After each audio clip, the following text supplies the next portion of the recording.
Bonjour, on se retrouve aujourd'hui pour une nouvelle vidéo. Il sera question de ma dernière acquisition, à savoir un synthétiseur. Oui, un vrai synthé.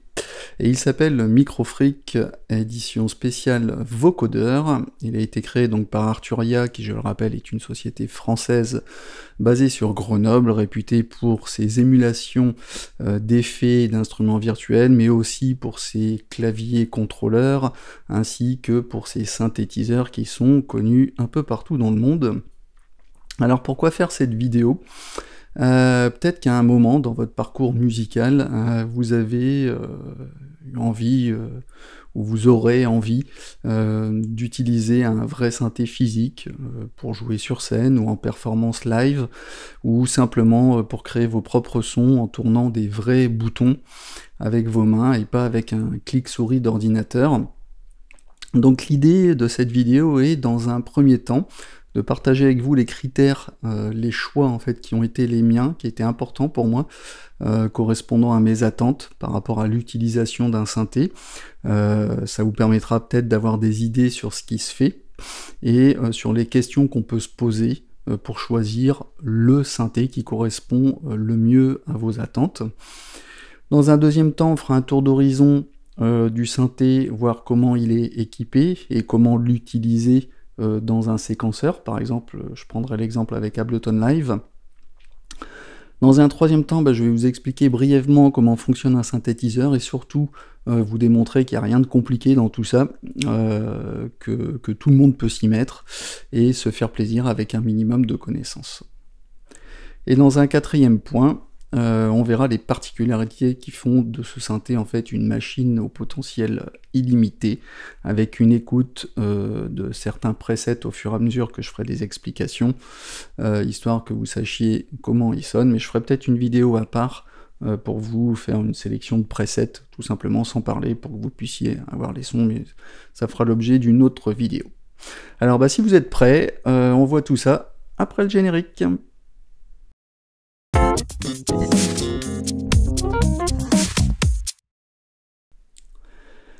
Alors ça y est, vous êtes décidé à franchir le pas et acheter un synthé. Alors oui, mais lequel choisir parmi la multitude de synthés qui sont proposés sur le marché? J'en ai aucune idée.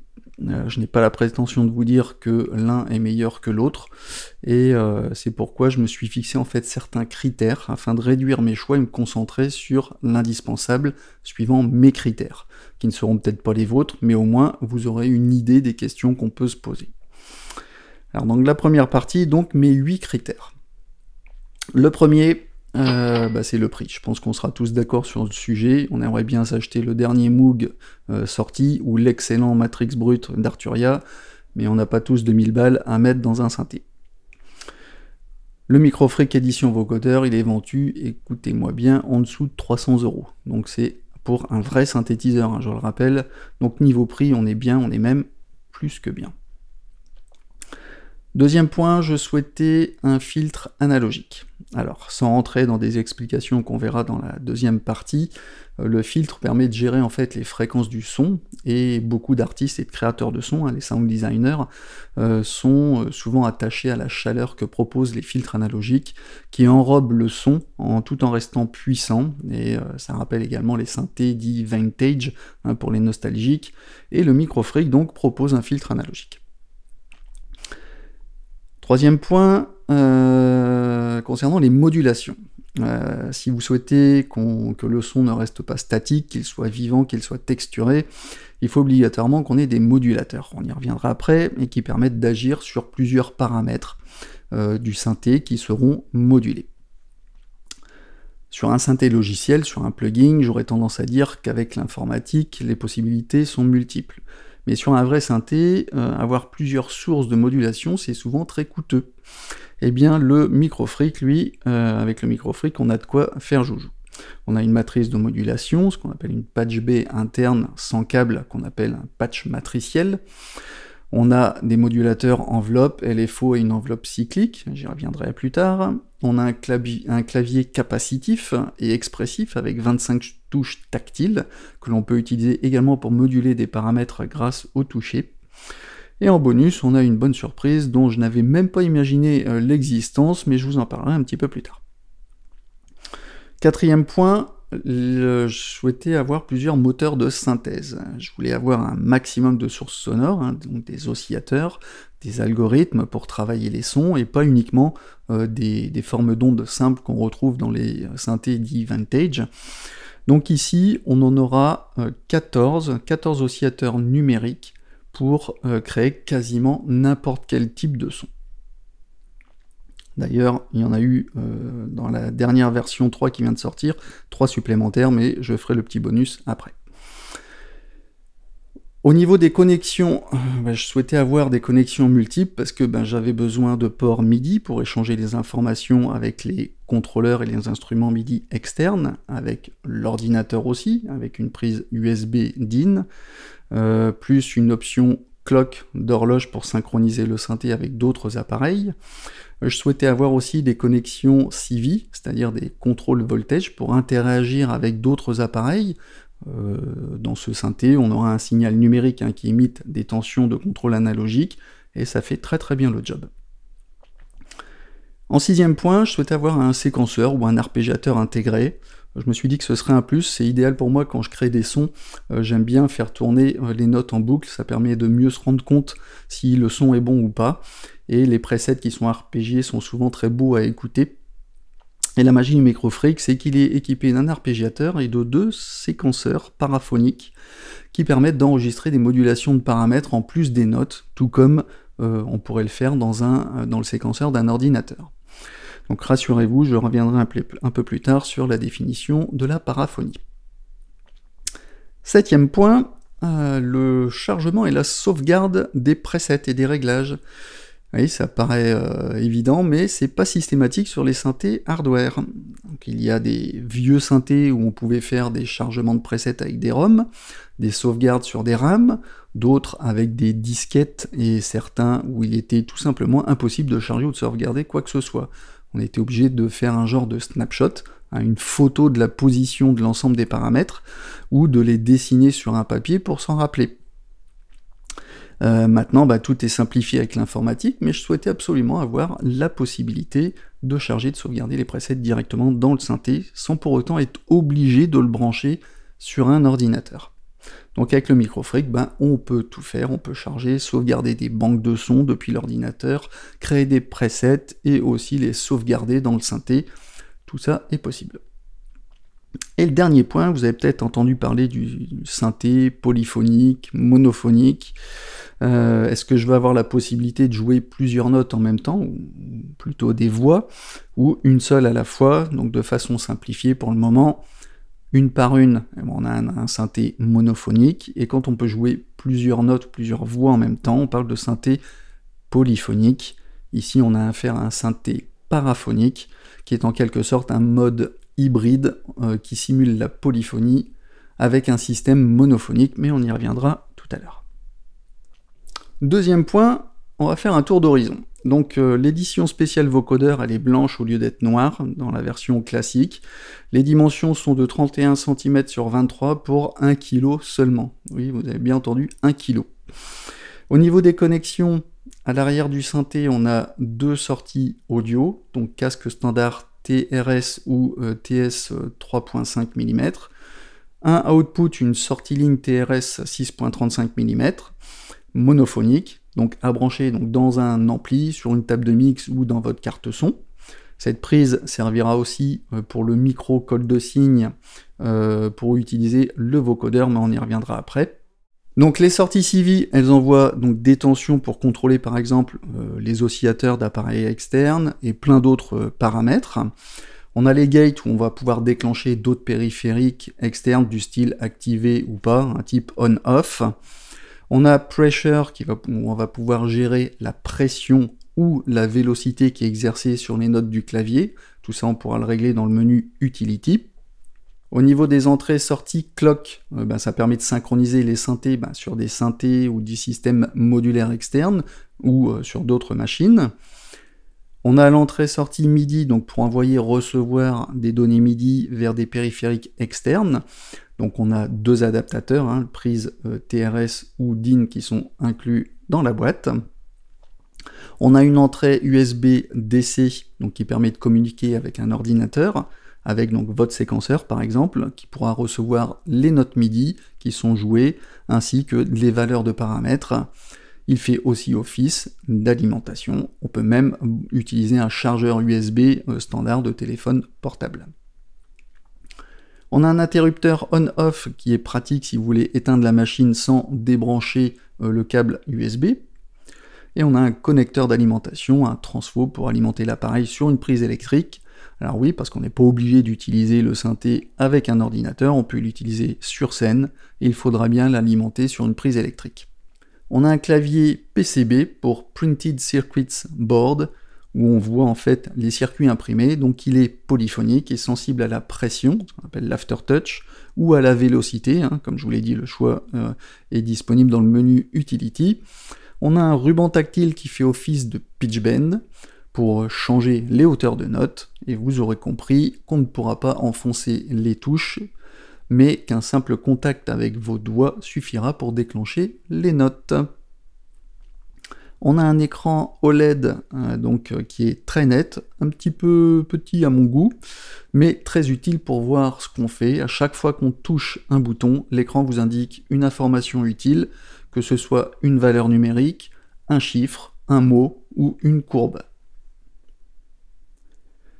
Au niveau de la vue d'ensemble, donc tout est compartimenté dans des sections qui sont bien distinctes, avec ce qui concerne les oscillateurs, le filtre analogique, les modulateurs avec l'enveloppe, le LFO, l'enveloppe cyclique, on a la matrice, on a les flèches pour déplacer les octaves sur le clavier, on a le choix des presets, la sauvegarde des presets, on a un accès au menu Utility, on peut gérer également le volume général, gérer le séquenceur et l'arpégiateur, le glissement des notes avec le glide. L'essentiel en fait est accessible, tout est à portée de main. On peut rentrer dans les menus sans pour autant rentrer justement dans des menus et des sous-menus qui sont très compliqués. Ici, tout est prévu pour vous simplifier la vie et produire directement du son. Alors je vais vous montrer comment j'ai fait pour effectuer les branchements du synthé pour l'utiliser sur un ordinateur. Donc ce que j'ai fait en premier, c'est je reliais le cordon USB du synthé à mon ordinateur, qui fait office donc de câble MIDI, pour que le synthé puisse envoyer et recevoir les informations MIDI, comme des notes par exemple, depuis ou vers l'ordinateur. Pour entendre le son du synthé, j'ai branché la sortie jack du synthé vers une des entrées de ma carte son externe. Dans mon séquenceur audio numérique, donc Ableton Live pour l'exemple, je suis allé voir si mon instrument était bien reconnu dans les préférences du séquenceur. J'ai activé sur On la piste track pour envoyer le MIDI sur la piste, et le remote si jamais vous voulez contrôler les paramètres internes du synthé dans Ableton Live. J'ai créé donc un external instrument, c'est-à-dire un module qui permet de gérer les informations audio et MIDI. On va chercher notre instrument dans MIDI2, c'est-à-dire tout ce qui est créé dans cette piste sera envoyé au synthé sur le canal MIDI de votre choix. Ici c'est le 1 par défaut. Et on choisit un preset sur le synthé. Pour capturer le son, on va sélectionner le canal audio où est branché votre synthé. Pour moi, c'est le canal 2. Et on va contrôler le gain pour ne pas écréter. Si vous avez de la latence, c'est-à-dire qu'il y a un décalage entre le moment où vous appuyez où vous jouez la note et où vous l'entendez, on peut réduire cette latence en jouant avec les millisecondes. On enregistre les notes depuis le clavier.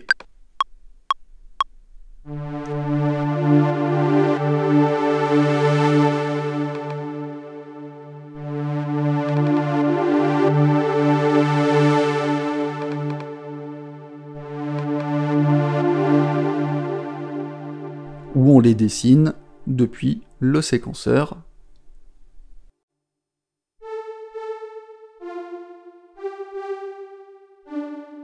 Et on fait lecture.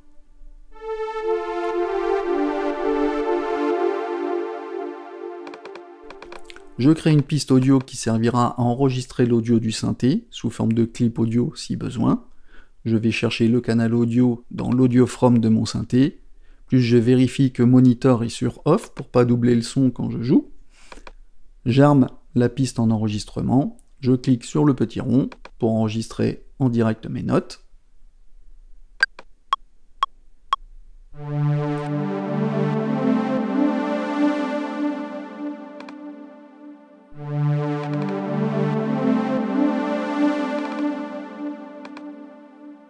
Ou pour enregistrer l'audio depuis le clip MIDI en lecture.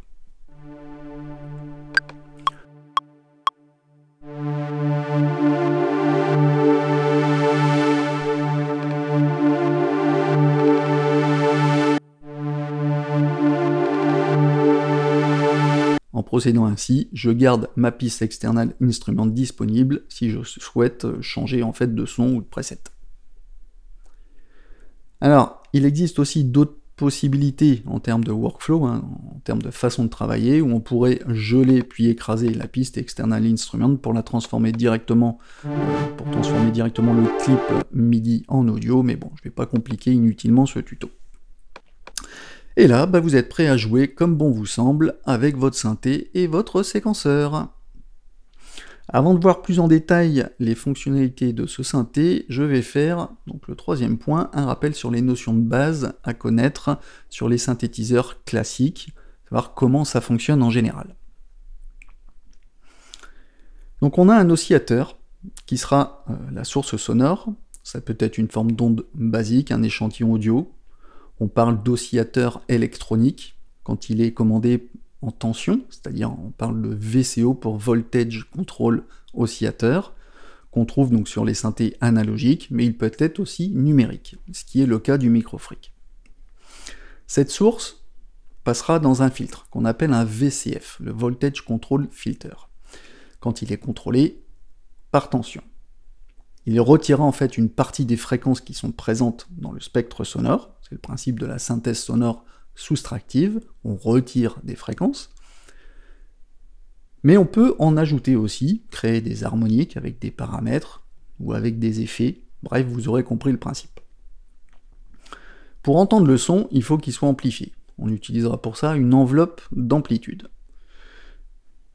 Vous entendrez parler aussi de VCA, pour Voltage Control Amplifier, quand l'amplificateur est commandé par tension, c'est-à-dire que le gain varie en fonction de la tension d'entrée. Pour que le son soit vivant, on utilisera des modulateurs, qu'on appelle des enveloppes, des LFO. Je vous invite à aller consulter mes tutos sur le sujet, qui vont faire en fait bouger les paramètres, progressivement, en fonction des notes que vous allez jouer, grâce aux enveloppes, et de façon cyclique, quand vous utilisez un LFO, puisqu'il tourne en boucle. Pour mieux comprendre, je vais prendre deux exemples simples. Quand on utilise une enveloppe pour le volume, l'enveloppe d'amplitude, dès qu'on va jouer une note, le volume va monter progressivement, ce qu'on appelle l'attaque, pour arriver à son point le plus haut, et va redescendre progressivement, le decay, pour arriver à son point de maintien qu'on appelle le sustain, jusqu'à disparaître progressivement après qu'on ait relâché la note, ce qu'on appelle le release. On peut utiliser un LFO, c'est-à-dire un oscillateur basse fréquence, qui n'est pas audible et qui sert à moduler des paramètres de façon cyclique, c'est-à-dire qu'on aura des valeurs positives, puis négatives, puis positives, etc., en fonction de la forme d'onde qui est sélectionnée. On pourra affecter, par exemple, sur le paramètre panoramique, qui aura un effet de faire tourner automatiquement le son à gauche, puis à droite, comme si, en fait, on le tournait manuellement avec nos mains. Donc l'intérêt des enveloppes et des LFO, c'est d'automatiser de multiples actions sur des paramètres sans qu'on soit obligé de les faire à la main. Chaque son est constitué, sauf dans sa forme primaire, d'une série d'harmoniques. La première est appelée fondamentale, c'est elle qui détermine la hauteur, le pitch de la note que vous entendez, et celles qui suivent sont appelées harmoniques. C'est celles qui déterminent le timbre de votre son. C'est ce qui fait qu'on reconnaît un piano d'un violon ou d'une guitare, c'est le timbre. Pour aller plus loin, pour ceux que ça intéresse, les harmoniques paires, c'est-à-dire sont des multiples paires de la fréquence de la fondamentale qui sonnent harmonieusement aux oreilles, et les harmoniques impaires, ce sont celles qui sonnent de façon plutôt dissonante. Quand on joue une note sur un clavier, on déclenche tout un processus, une succession de paramètres qui suivent donc un chemin, une sorte de circuit pour créer un son. C'est ce qu'on appelle une voix.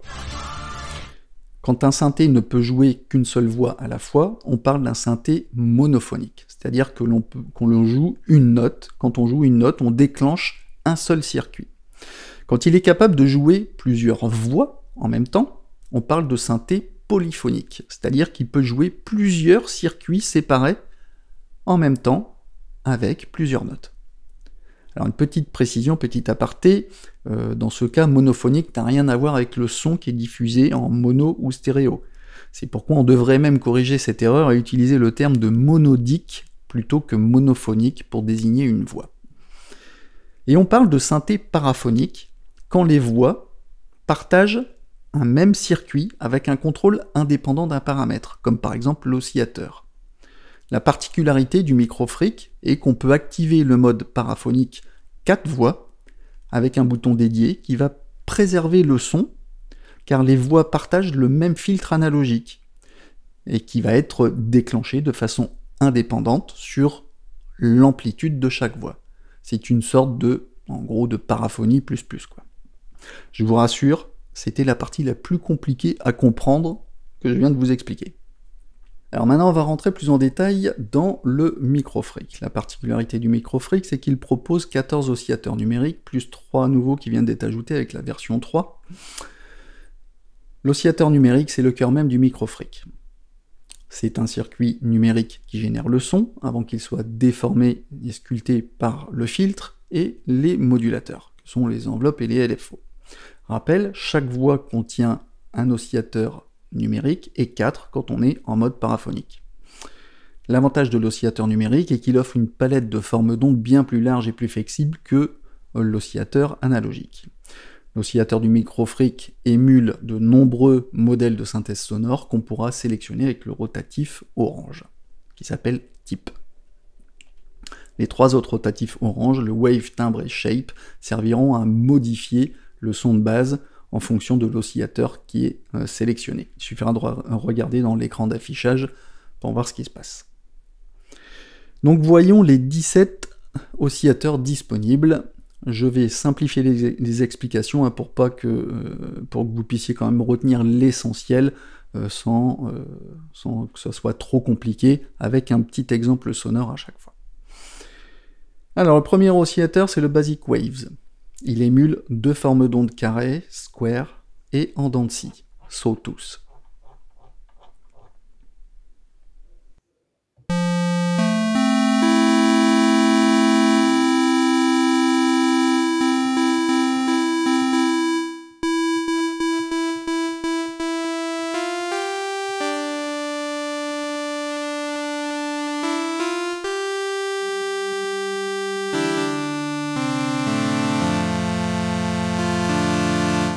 Le Super Wave, il fonctionne sur le principe de copie de formes d'ondes qui sont désaccordées.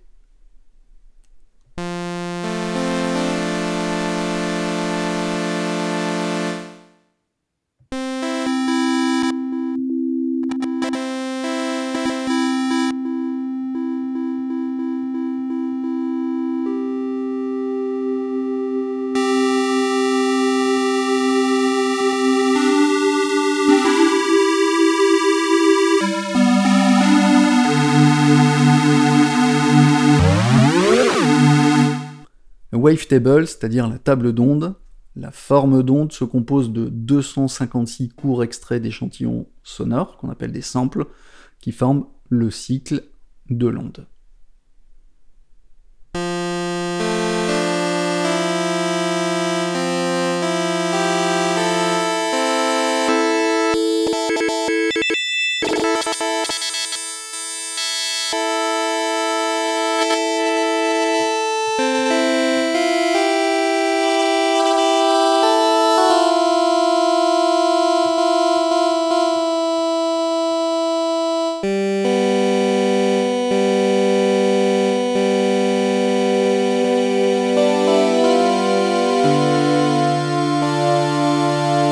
Harmo, c'est un oscillateur harmonique qui crée un son en additionnant les harmoniques et en faisant varier les amplitudes.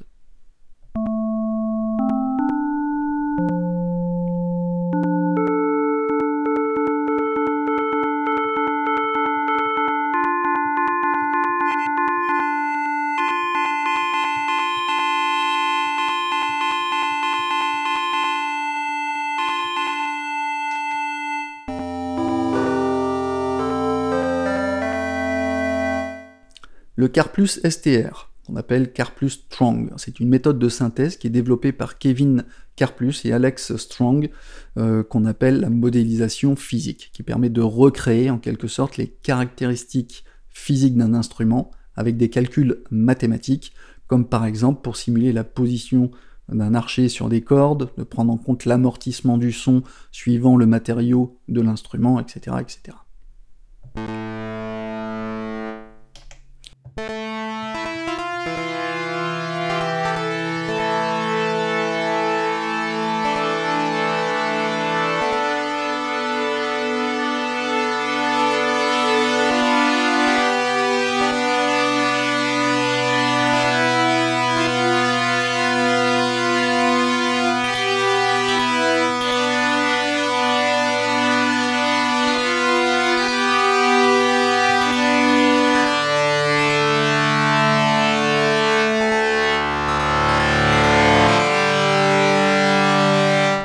Le V analogue, il émule les formes d'ondes classiques, triangulaires, dents de scie et carrées.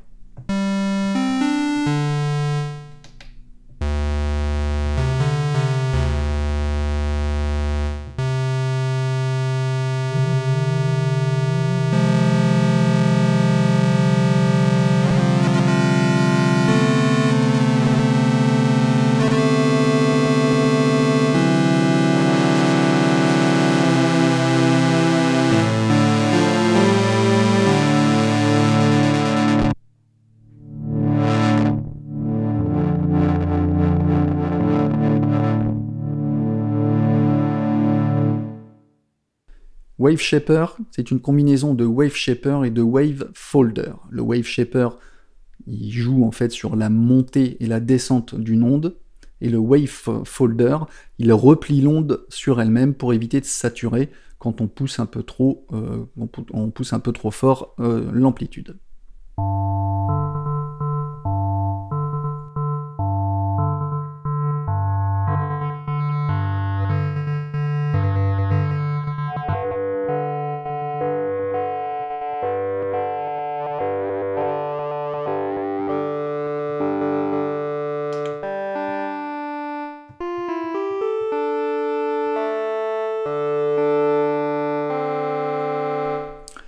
FM, c'est la modulation de fréquence, le résultat des travaux de John Shoning en 1960 qui explique qu'on peut émuler des instruments acoustiques en modulant une forme d'onde avec d'autres qui sont accordées sur la même harmonique.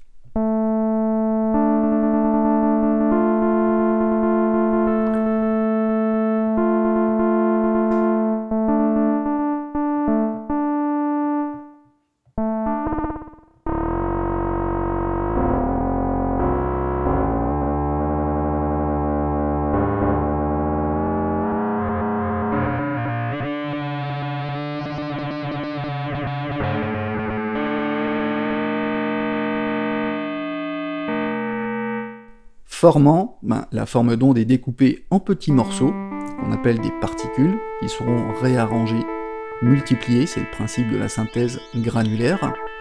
Dans ce modèle, en fait, les particules sont réarrangées en forme de formants, c'est-à-dire de résonances vocales qui seront filtrées. Chords, c'est l'oscillateur numérique est transformé en oscillateur 4 voix pour jouer des accords, dans la gamme de votre choix, suivant l'émotion que vous souhaitez apporter, la gamme majeure, qui est dite joyeuse, la gamme mineure, qui est dite plutôt mélancolique. On va aller chercher en fait directement avec le bouton Wave. On va chercher la quinte, la mineure, les majeurs en 7e, 9e, etc., etc.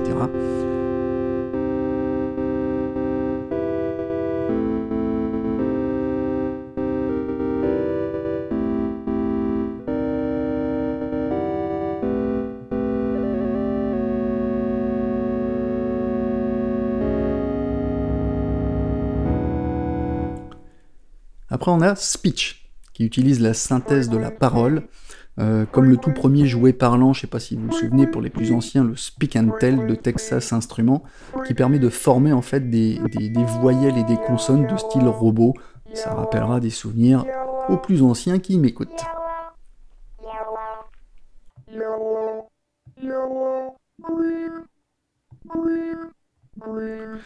Après on a modal. Alors modal, c'est une technique qui imite le corps des instruments, ses caractéristiques comme l'amortissement, l'absorption du son. On parle de résonateur modal qui imite ce comportement après avoir été excité par un excitateur tel qu'un archet pour des cordes, une baguette pour une batterie ou le souffle pour une flûte.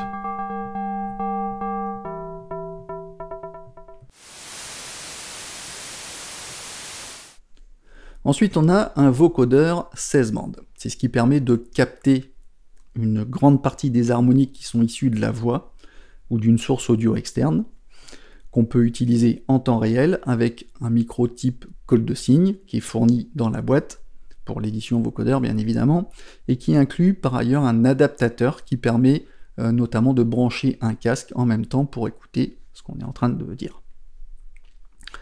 C'est un tout nouveau moteur en fait qui permet de faire des séquences mélodiques vocales en modulant les paramètres de la voix tout en jouant avec les notes du clavier ou pour par exemple texturer des sons externes si on les fait passer en fait via l'entrée du casque dans le vocodeur avec notamment, c'est possible avec un adaptateur jack TRS TRSS hein, avec en gros c'est quand il y a trois petits cercles sur votre prise de jack.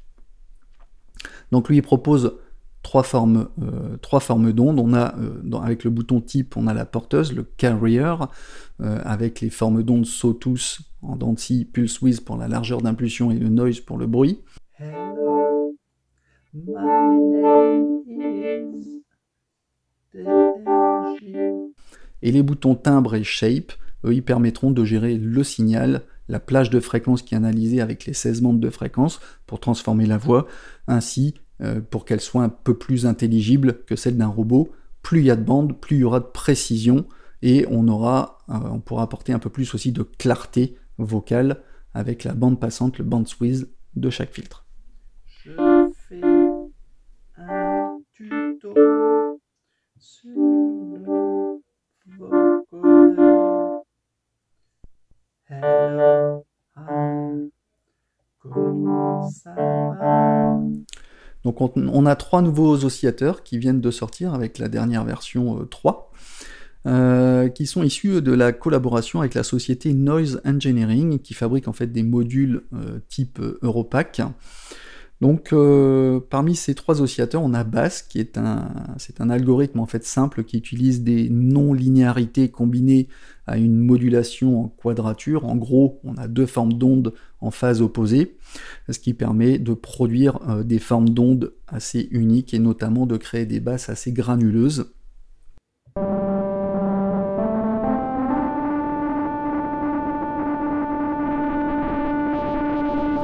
On va saturer l'oscillateur avec le bouton Wave, on va contrôler les ondes asymétriques avec le Fold, avec le bouton timbre, et on va contrôler le niveau de modulation de phase des deux oscillateurs avec le bouton Noise, avec le bouton Shape.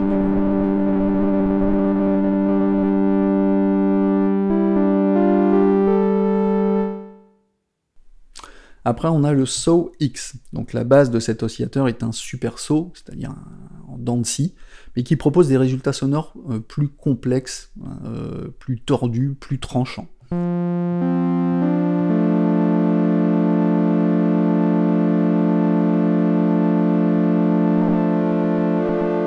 Avec le bouton Wave, on va contrôler le Saw Mode, c'est-à-dire le gain. Avec le bouton timbre, on va contrôler le Shape, la quantité de chorus. Et avec le bouton Shape orange, on va contrôler le Noise, c'est-à-dire la quantité de modulation de phase avec du bruit blanc qui est sous-échantillonné.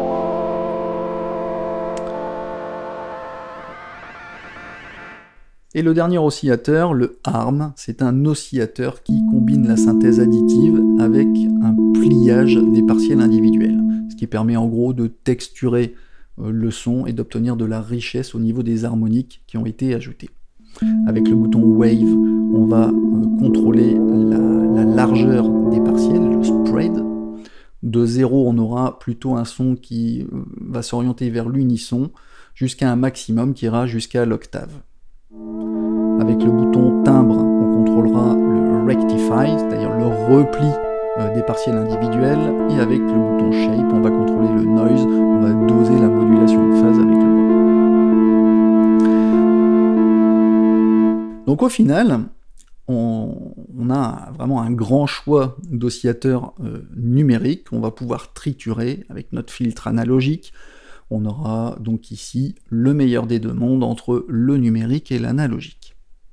Donc maintenant, on va parler du filtre analogique. Donc il va vous permettre d'accentuer ou de supprimer les harmoniques du son en provenance de l'oscillateur. Il va donc modifier le timbre de l'oscillateur, comme j'ai pu vous l'expliquer tout à l'heure. Le filtre analogique a la réputation de rendre le son chaud et velouté. Mais comment ça fonctionne? Le filtre en fait fonctionne comme un genre de scan, qui balaye le son qui est généré par l'oscillateur, qui montre lui-même le contenu harmonique du son.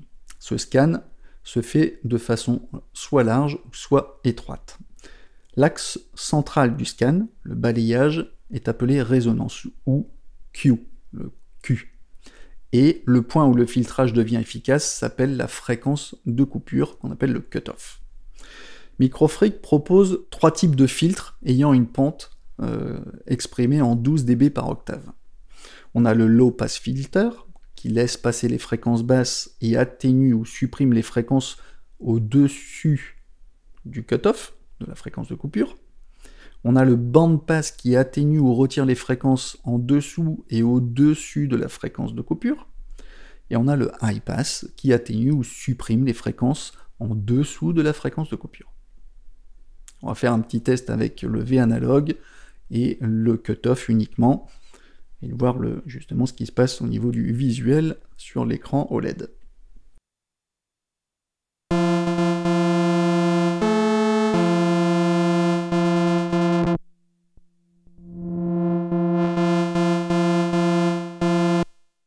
Donc, le bouton cutoff correspond à la position du point de filtrage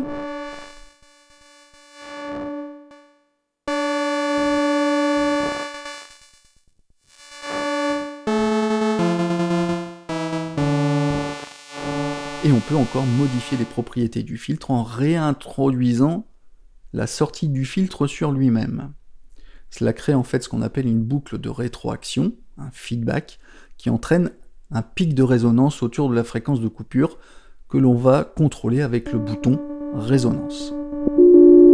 Observez qu'avec le bouton résonance, on va pouvoir augmenter les fréquences après le point de coupure du cutoff et donc générer de nouvelles harmoniques. En position extrême, le filtre entrera en auto-oscillation, il va osciller tout seul.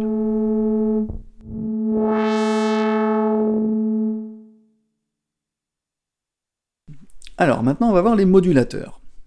Ils vont, comme leur nom l'indique, moduler des paramètres du synthé. Au lieu d'utiliser nos mains pour tourner des boutons, on va automatiser ces actions avec des outils qui sont les enveloppes, les LFO et l'enveloppe cyclique. Alors mais quel modulateur choisir pour quels paramètres? Eh bien tout va dépendre de comment vous souhaitez que le paramètre évolue dans le temps quand vous jouez vos notes. Si vous souhaitez que l'action effectuée sur un paramètre ne se fasse qu'une seule fois par note, ou par voix, choisissez l'enveloppe. Si vous souhaitez que l'action se répète indéfiniment, comme un cycle perpétuel, tant que les notes sont jouées, on utilisera le LFO, le Low Frequency Oscillator, un oscillateur basse fréquence. Alors comment ça se manifeste sur le paramètre? Le paramètre qu'on souhaite moduler contient des valeurs. Si on prend un exemple de 0 à 100, quand je veux moduler ce paramètre, ça voudra dire qu'on va faire varier les valeurs de 0 à 100 dans notre cas. Si j'utilise une enveloppe par exemple, une courbe ADSR, je vous invite à aller consulter mon tuto sur qu'est-ce qu'une enveloppe ADSR. Dès qu'on jouera une note, les valeurs de 0 à 100 vont suivre la courbe. Plus la courbe sera haute, plus les valeurs seront élevées et inversement. Ce qu'il faut comprendre là-dedans, c'est que lorsqu'on va affecter un paramètre à une enveloppe, dès qu'on va jouer une note, les valeurs du paramètre vont évoluer dans le temps en fonction de la courbe de l'enveloppe qu'on aura dessinée. Avec les boutons Attack, donc Decay, Sustain et Release, et ce jusqu'au relâchement de la note. C'est ce qu'on appelle en fait un gate, qui correspond au cycle de l'enveloppe. Les générateurs d'enveloppe, c'est-à-dire ce qu'on va appeler l'enveloppe standard. Donc elle permet de sculpter l'intensité globale ou le timbre du son, comme je l'ai expliqué dans les notions de base, à savoir sur les synthétiseurs. Avec le bouton attaque, eh ben, on va augmenter le son minimum à son maximum, de façon rapide s'il est à 0, ou lentement jusqu'à 10 secondes si il est à son maximum. Le bouton Decay Release détermine le temps qu'il faudra pour passer de la valeur maximale de l'attaque jusqu'au maintien, le Sustain. On peut le régler de 0 à 13 secondes.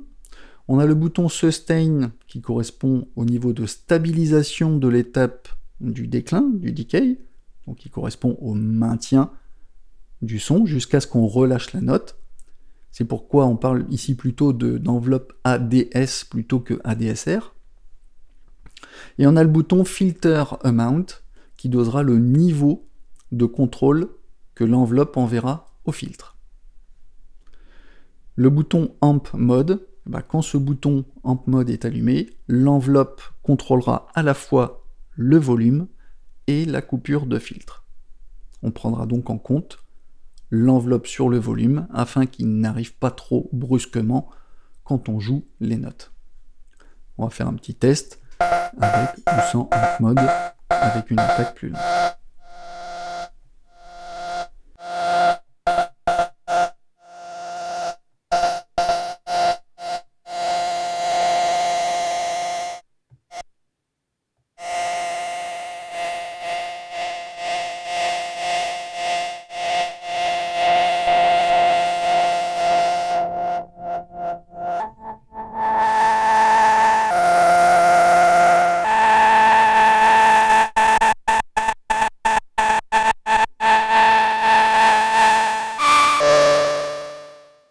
Pour le LFO, c'est pareil.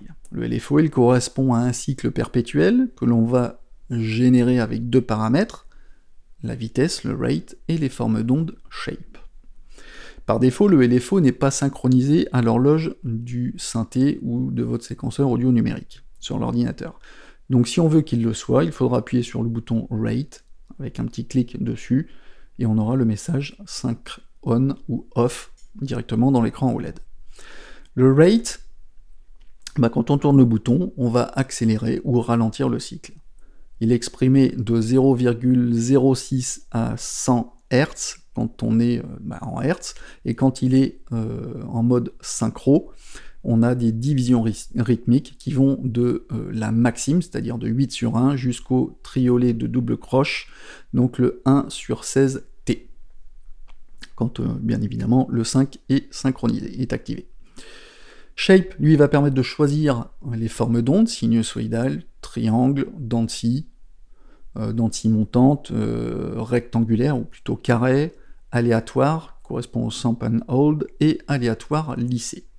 Donc comme pour l'enveloppe, en fait, c'est le type de la forme d'onde qui déterminera l'évolution des valeurs du paramètre qui est affecté. On va prendre un exemple avec un LFO qui est assigné au pitch, donc à la hauteur dans la matrice. Je vais faire la manipulation rapidement, mais je vous rassure, on reviendra sur le sujet, sur savoir comment utiliser la matrice juste après.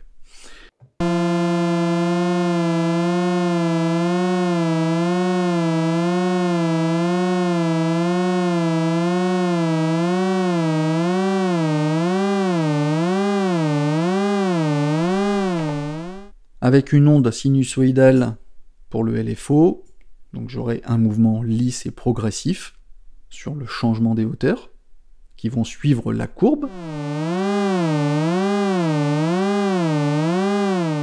Et avec une onde carrée, j'aurai soit une valeur maximale, soit une valeur minimale, comme un bouton, un interrupteur on-off.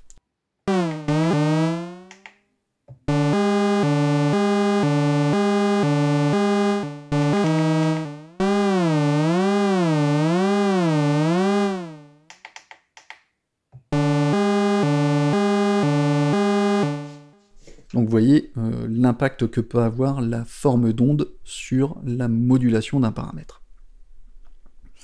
Et ensuite on a le générateur d'enveloppe cyclique. Donc cette enveloppe sera utilisée pour générer des signaux de modulation plus complexes.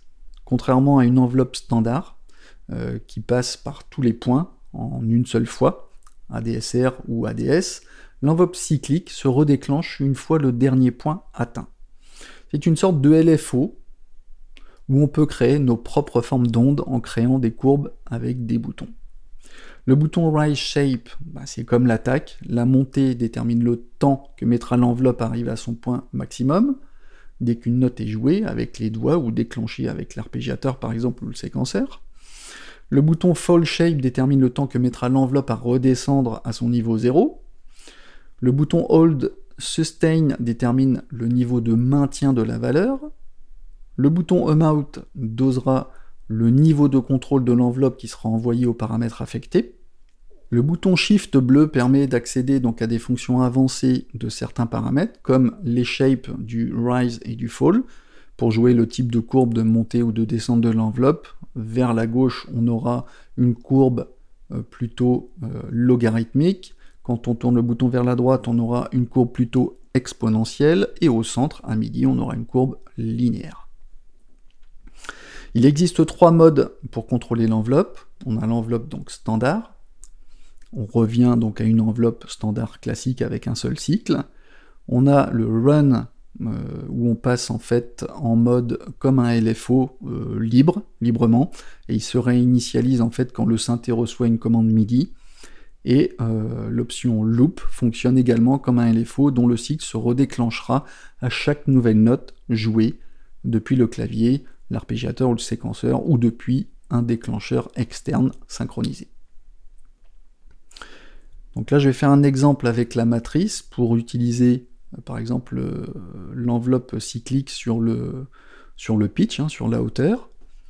Je vais appuyer sur l'encodeur et régler la quantité de modulation à 20.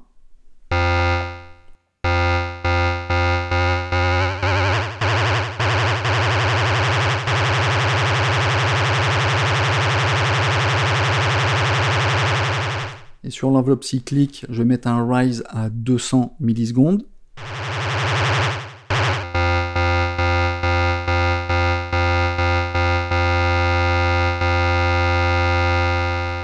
Et sur le hold and fold, je vais le mettre à 0 et le mount à 50.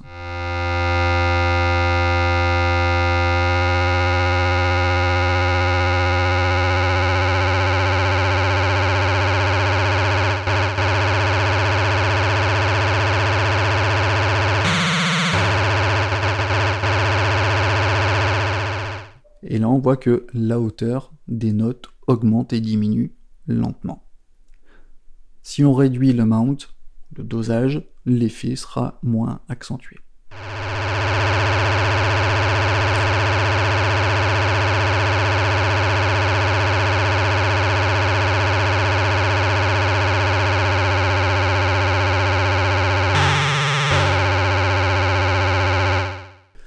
Maintenant, on va voir la matrice de modulation. Donc, c'est une patch bay électronique qui permet de connecter les signaux de contrôle des différents modules du Microfreak et de relier les sources de modulation à des destinations de modulation. Ces connexions sont intégrées directement dans le synthé, ce qui évite d'utiliser des câbles pour les relier. Ces signaux de contrôle sont des ondes qui se déplacent lentement dans une plage de 0 à 100 Hz en général. Le LFO, il crée des ondes lentes et régulières, l'enveloppe crée une seule onde lue une seule fois, et l'enveloppe cyclique est un hybride entre l'enveloppe classique et le LFO. Et on a le gate, qui est un signal qui augmente au déclenchement d'une note, ce qu'on appelle le note on, et qui diminue à son relâchement dès qu'on a un note off. Donc en résumé, et pour aller un peu plus loin dans la compréhension, car c'est important de connaître en fait tous les termes utilisés, on a 3 types de signaux de contrôle. Les déclencheurs, qu'on appelle des triggers, les gates et les ondes qu'on appelle les waves. Les triggers, ce sont des pics de signaux qui sont très courts, qui servent à démarrer une enveloppe, un LFO ou un séquenceur. Les gates sont des signaux un petit peu plus longs, qui servent notamment à maintenir quelque chose en fonctionnement, comme par exemple une enveloppe, tant qu'on a une note qui est enfoncée. Et la forme d'onde qui est en fait un signal de durée variable, qui est faible à élevé, ou inversement, c'est le cas du LFO et des enveloppes. Alors, dans notre matrice, sur la partie gauche verticale, on aura 5 sources de modulation, qui est l'enveloppe cyclique, l'enveloppe, le LFO, press qui est la pression exercée avec vos doigts sur le clavier, et le key et harp pour les notes. Sur la partie supérieure, on aura 4 destinations câblées, le pitch, la hauteur, le wave, le timbre et le cutoff. Les 3 autres sont assignables librement, ce qu'on appelle le assign 1, 2 et 3. Le bouton rotatif matrix, il permet de positionner en fait le LED au point de connexion désiré entre la source et la destination de la modulation. L'écran LED affichera justement le matrix routing, le chemin. On va faire un exemple avec le LFO et le pitch par exemple.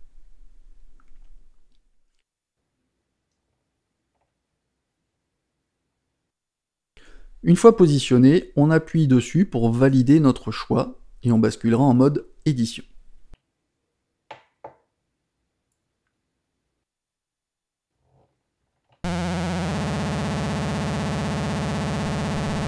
Le matrix amount sera affiché pour vous indiquer la quantité de modulation qu'on souhaite appliquer en tournant sur ce même bouton.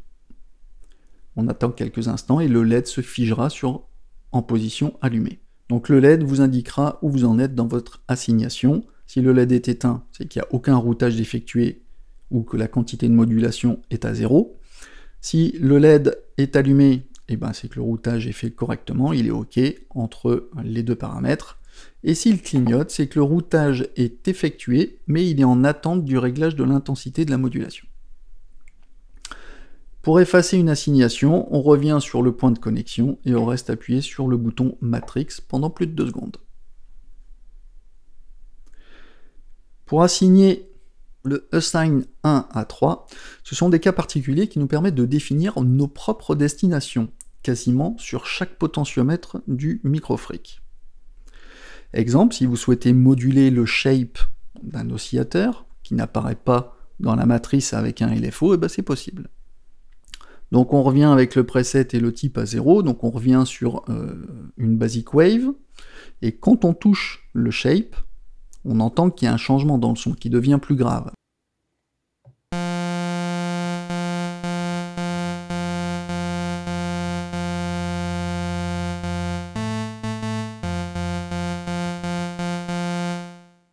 Je souhaiterais qu'il monte et qu'il descende en suivant la courbe de mon LFO.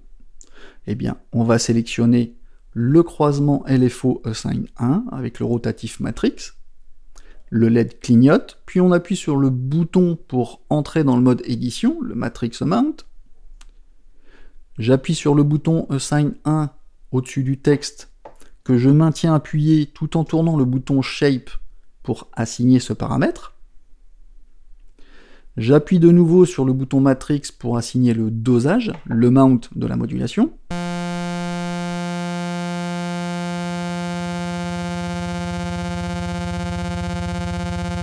J'appuie de nouveau sur Matrix pour quitter le mode édition. Ainsi, quand je joue, j'ai le bouton Shape qui suit la courbe et la vitesse de mon LFO tout seul. Et je peux, si je veux modifier la vitesse de mon LFO pour apporter des nuances,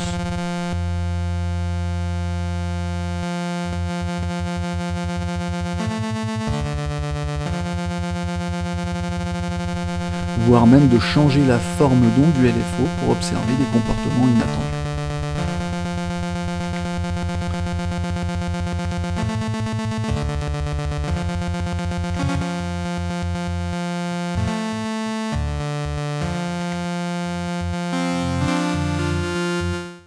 Au final, je vous laisse imaginer les possibilités qui s'offrent à vous en termes de modulation de paramètres. Ce synthé est vraiment juste extraordinaire. Maintenant, on va voir l'arpégiateur.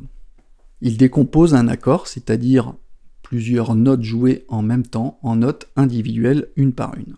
Il suffit d'appuyer sur le bouton Harp pour activer le mode, et il deviendra blanc. On rappuiera dessus, d'ailleurs, pour le désactiver. On peut d'ailleurs appuyer sur l'icône Hold pour maintenir vos notes en boucle, sans que vous soyez obligé de rester appuyé avec vos doigts.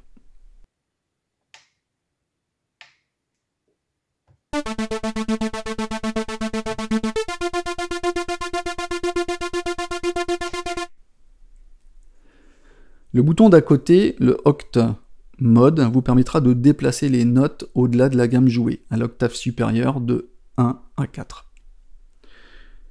Les 4 icônes situées au-dessus du clavier vous permettront de choisir la façon dont l'arpégiateur jouera les notes. En up, il jouera les notes de gauche à droite du clavier. En order, il jouera les notes du clavier dans l'ordre exact dans lequel vous les avez jouées. Random jouera les notes dans un ordre aléatoire. Et pattern vous permettra d'activer le mode semi-aléatoire, c'est-à-dire en créant un nouveau motif à chaque fois que vous allez appuyer sur une note. Le bouton Rate Swing, il détermine la vitesse de lecture des arpèges, qui est exprimée en BPM, en battements par minute, ou en synchronisation avec l'horloge externe, et avec donc les divisions rythmiques, correspondant par exemple à votre séquenceur audio numérique dans votre ordinateur. En appuyant sur le bouton Shift bleu et le bouton Rate, on aura accès au swing qui permet de décaler légèrement les notes avant ou après le rythme, comme on pourrait le faire, comme le feraient de vrais musiciens.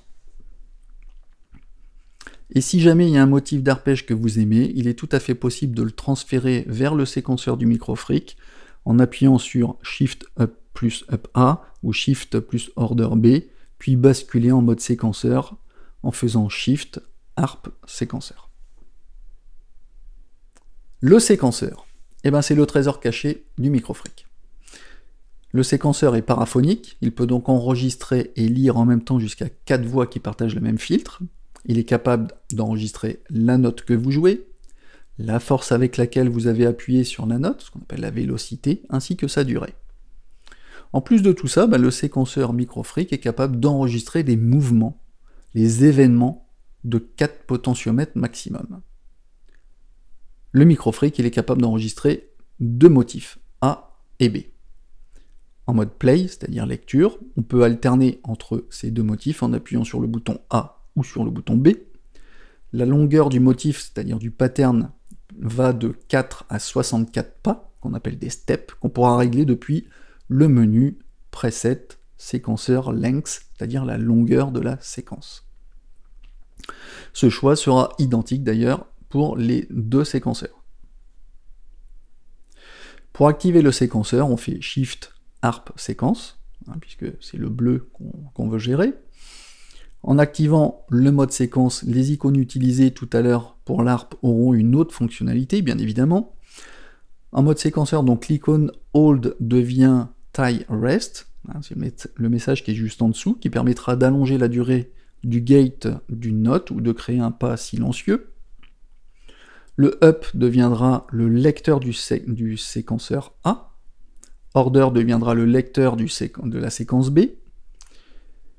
Et on peut basculer donc d'une séquence à l'autre. Random deviendra le bouton rond qui active l'enregistrement pas à pas, quand le séquenceur est arrêté, bien évidemment. Et pattern deviendra le start-stop, le play-stop, pendant l'enregistrement pas à pas. La combinaison play-stop et record vous permettront d'activer en fait l'enregistrement en temps réel. On peut enregistrer les notes aussi bien en pas à pas qu'en temps réel, vous l'aurez compris, donc on va faire le test en pas à pas.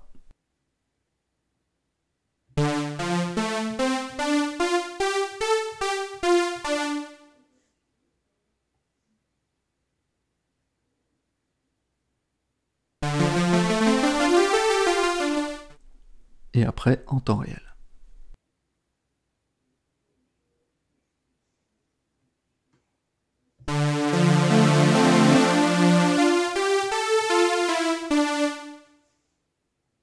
Ensuite, on lira la séquence en faisant play stop pour lire la séquence ou en appuyant sur une note qui transposera donc la séquence en fonction de la hauteur de la note que vous avez jouée.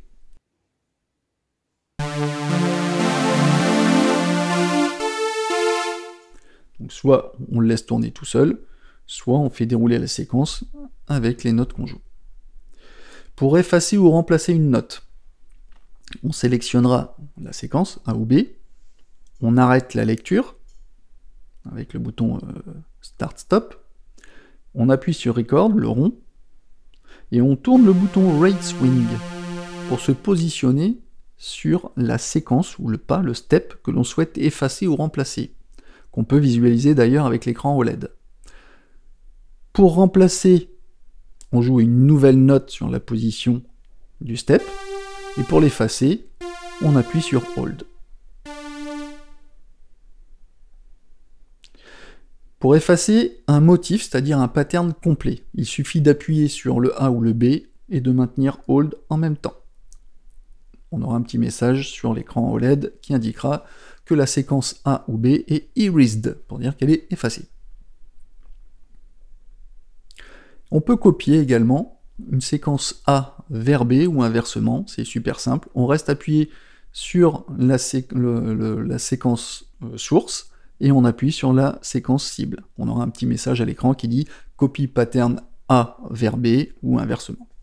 Et si vous pensiez avoir fait le tour du séquenceur, eh bien non, car on peut aussi enregistrer la position des paramètres comme si on faisait des automations dans un séquenceur. Et comment qu'on fait? Eh bien c'est tout simple, on va capturer la position des potentiomètres en mode pas à pas, après avoir enregistré une séquence. On sélectionne par exemple séquence A ou B, on vérifie que la lecture est désactivée, on active l'enregistrement en pas à pas, avec le bouton, avec le rond, Record, on se positionne sur le pas de votre choix avec le bouton Rate, pour commencer l'événement, puis tournez le potentiomètre de votre choix, et une fois que vous avez trouvé la position, vous lâchez le potentiomètre, qui sera enregistré en même temps que le pas. On tourne le rate jusqu'à un nouveau pas, on retouche le potentiomètre sur une nouvelle position, on relâche le bouton qui enregistrera la nouvelle position, et ainsi de suite. Après, on fait play, où on joue une note et on entendra le résultat avec différentes positions du paramètre qu'on aura assigné en fonction des notes qu'on va jouer. Le bouton Oct Mode, lui, permet de naviguer entre les pistes de modulation actives. S'il affiche en fait deux LED, c'est qu'il n'y a que deux modulations qui sont actives. Pour effacer une modulation que vous venez de faire, on appuie sur le bouton Octave Mode et on choisit le LED de 1 à 4 en le maintenant appuyé. Vous appuyez sur l'icône Hold en même temps que le LED, que le Oct Mode. Pour effacer une modulation, on va appuyer sur le bouton Oct Mode, on choisit le LED 1 à 4, correspondant à ce qu'on souhaite annuler, et on maintient en même temps l'icône Hold pour l'effacer. Donc le LED va disparaître. Il est possible d'enregistrer une modulation également en temps réel. Même technique, mais il faudra que le Play Record soit activé en même temps. On bouge le potentiomètre et le tour est joué. Si l'écran d'affichage vous affiche un message full memory, ça veut dire que la mémoire est pleine et que c'est que vous tentez d'enregistrer un cinquième enregistrement de potentiomètre alors qu'on a le droit à 4 maximum. Maintenant, on va voir une particularité de ce synthé qui est le Spice and Dice et le Bend. Alors, c'est trois autres fonctions, et ça se passe sur la bande tactile avec le piment, le dé et une genre d'icône avec une vague déformée. Alors, on va prendre le Spice and Dice, ces deux icônes sont indissociables. Le Dice, il agit sur les gates et les triggers, les déclencheurs de l'arpégiateur ou du séquenceur, en introduisant des facteurs aléatoires. On active l'icône des dés et on touche la bande pour doser la jauge, la quantité d'imprévisibilité de 0 au max. On voit d'ailleurs que le dé se remplit dans l'écran OLED. Le Spice, pour entendre l'imprévisibilité du Dice, il faut ajouter du piment, le Spice, en activant l'icône et en faisant glisser avec le doigt sur la bande tactile pour remplir la jauge de Spice. Plus il y aura de Spice, plus il y aura d'imprévisibilité lors du lancement des dés du Dice. Ces fonctionnalités, par contre, ne peuvent pas être enregistrées dans les presets. Elles peuvent être utilisées uniquement qu'en live, sauf si vous êtes malin et que vous enregistrez ça dans votre séquenceur audio numérique, et là ça fonctionnera. Et on a le Bend, le Bend c'est le pitch bend, il permet de faire glisser les notes vers le haut et vers le bas en touchant la bande. Maintenant, on va voir le mode panel. Alors, c'est un bouton qui active la rétroaction des paramètres et du son que vous êtes en train d'éditer. Alors, ça veut dire quoi? Quand vous chargez un preset, donc un son, la position est enregistrée dans le son, mais il ne correspond pas à la position des boutons que vous voyez sur le synthé physique. Et ce, quel que soit le preset qui sera chargé. Si vous activez panel, ça obligera le preset qui est sélectionné à s'adapter aux positions physiques, la position de vos potards physiques que vous voyez sur le synthé. C'est à ça que sert le mode panel. Maintenant, on va voir le mode unisson. Donc c'est un mode qui a fait son apparition depuis la dernière mise à jour logicielle, la version 3, qui est sortie il n'y a pas longtemps. Ce mode permet d'ajouter des voix jusqu'à 4, disponibles dans tous les modes d'oscillateur. On l'active en appuyant simultanément sur le bouton Shift bleu et paraphonique, qui va clignoter d'ailleurs en blanc, avec un contrôle qu'on pourra faire de 0 à 12 demi-tons, c'est-à-dire qu'on pourra régler avec le bouton preset. Quand on appuie sur le bouton preset, on va rentrer dans le menu et on pourra également régler l'unisson spread quand on clique pour délimiter le nombre de demi-tons en tournant le bouton de preset, et on peut également sélectionner l'unisson count en cliquant dessus également pour indiquer le nombre de voix qu'on souhaite utiliser, 2, 3 ou 4. On peut même, si on veut, assigner le spread de l'unisson dans la matrice. Pour ce faire, je vais prendre un exemple avec 1 et les faux, et le assign 1. Donc le bouton matrix appuyé pour doser l'intensité au maximum. On va appuyer sur le texte au-dessus de assign 1 et appuyer sur le bouton paraphonique en même temps pour l'assigner.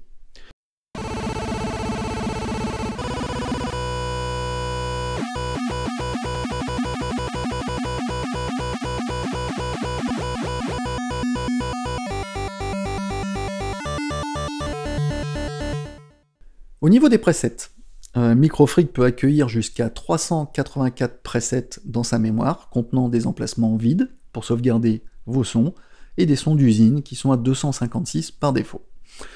Par contre, si vous travaillez un son, attention, si vous tournez le bouton preset, c'est-à-dire que vous le changez, vous perdrez tout votre travail. Donc pensez à le sauvegarder régulièrement. Sinon, il existe, on va dire, une fonctionnalité qui préserve en fait vos réglages, même si vous tournez le preset, pour pas le perdre. Vous allez dans le menu Utility, Browsing, le navigateur, et Click to Load. Cette option vous obligera à cliquer, c'est-à-dire à appuyer sur le bouton preset pour changer les presets. Donc c'est en sorte une sécurité. Une astuce qui est bien pratique et qui permet de réinitialiser un preset, qui revient sur Init, sur lequel vous travaillez, vous faites 3 clics rapides sur le bouton preset et votre preset redeviendra initialisé. Il est heureusement possible aussi de sauvegarder vos presets avec le bouton Save, et vous choisissez un emplacement avec le rotatif du preset. On peut également utiliser l'application MIDI Control Center d'Arturia pour charger et sauvegarder des banques de sons complètes, des presets, mettre à jour le firmware du Microfreak dans l'onglet Sélection. Si vous souhaitez renvoyer les sons d'usine et les emplacements vides init dans votre synthé, cliquez sur l'option Recall to Computer. L'onglet Device vous permettra de faire tous vos réglages MIDI. Voilà, je pense qu'on va arriver à la conclusion de cette longue vidéo. J'aurai encore beaucoup de choses à vous montrer, tellement il y a de possibilités créatives avec cette machine, mais on n'en finira jamais, donc il faut bien que je passe à la conclusion. Alors en conclusion, quand j'ai décidé d'acheter cet instrument, j'ai suivi en fait les critères que je m'étais imposés en introduction, qui ont fait que j'ai choisi cet instrument plutôt qu'un autre, et je m'attendais absolument pas, mais vraiment, à avoir autant de possibilités créatives sonores, et c'est ce qui m'a conduit à faire cette vidéo que je souhaitais partager avec vous, et aussi pour recueillir aussi vos impressions par rapport à ce synthé. c'est vrai qu'au premier regard, on a un clavier qui sort un peu de l'ordinaire, avec des petites icônes voilà, rigolos, qui ressemblent plutôt à des gadgets qu'autre chose. Eh bien, détrompez-vous, c'est un synthé qui est très très puissant, et ces options complémentaires vous permettent vraiment d'être hyper créatif. Au passage, n'oublions pas quand même que ce synthé sonne super bien, la qualité audio est au rendez-vous, tout ça pour moins de 300 balles. J'ai vu même sur certains sites qui pouvaient tourner autour de 250 et quelques euros. Je vais voir si le lien est toujours actif, je vous le mettrai dans la description de la vidéo. Un point important aussi que je souhaitais souligner, c'est le manuel, qui est super bien fait. Il est fourni avec beaucoup d'exemples et bondé d'astuces. Tout est très bien expliqué, accessible à tous. On vous explique tranquillement les notions essentielles sur la synthèse sonore, les oscillateurs, les filtres, les modulateurs, la matrice, la façon, de façon en fait très simple, très abordable pour les non-initiés, avec de temps à autre des paragraphes dédiés aux utilisateurs plus confirmés, donc tout le monde y trouvera son compte. Donc encore un grand bravo aux concepteurs du manuel, ils sont super efficaces. C'est vrai qu'on a tendance à être assommé avec les offres des plugins d'instruments virtuels de plus en plus performants, qui offrent des possibilités créatives impensables, qu'on pourrait même pas imaginer matérialiser sur un instrument hardware ou physique. Moi, dès qu'il y a un nouveau plugin qui sort, je vais tout de suite l'explorer, le triturer, voir ce qui le rend différent des autres. Et j'ai l'impression de retrouver en fait cette sensation avec le Microfreak, car on a une maîtrise complète en fait de l'ensemble des paramètres. On peut quasiment tout moduler. Les sources sonores sont énormes. On peut faire entrer un signal audio aussi en tant que modulateur si on veut. On a tout ce qu'il faut en termes de connectique pour synchroniser ou communiquer avec d'autres appareils MIDI, avec l'ordinateur. Le micro-logiciel intégré permet également des mises à jour de firmware pour ajouter de nouveaux presets, des nouveaux sons, pour augmenter les capacités de stockage, mais aussi et surtout permet d'ajouter des nouvelles fonctionnalités, comme l'unisson là depuis la version 3, des nouveaux oscillateurs, ce qui fait que ce synthé est un synthé complètement hybride. Alors moi je pense que ça pourrait faire un super cadeau si jamais vous voulez vous faire plaisir ou si vous voulez vous le faire offrir. C'est une bonne idée, à pas très cher, enfin pas cher pour ce que c'est bien évidemment. Je serais curieux d'avoir votre avis dans les commentaires sur ce que vous pensez de ce synthé, et surtout si vous connaissez d'autres synthés qui rassemblent le même genre de caractéristiques, avec un prix tout aussi attractif, je serais curieux d'avoir votre avis. Voilà, sur ce, j'espère que cette vidéo vous aura intéressé. N'hésitez pas à la partager, à vous abonner si vous souhaitez être averti de mes nouvelles vidéos, des nouvelles vidéos que je poste. Un petit like sera le bienvenu, seulement si vous avez aimé, évidemment. Prenez soin de vous, de vos proches et surtout des anciens. Et je vous dis à bientôt pour de nouveaux tutos. À bientôt, ciao!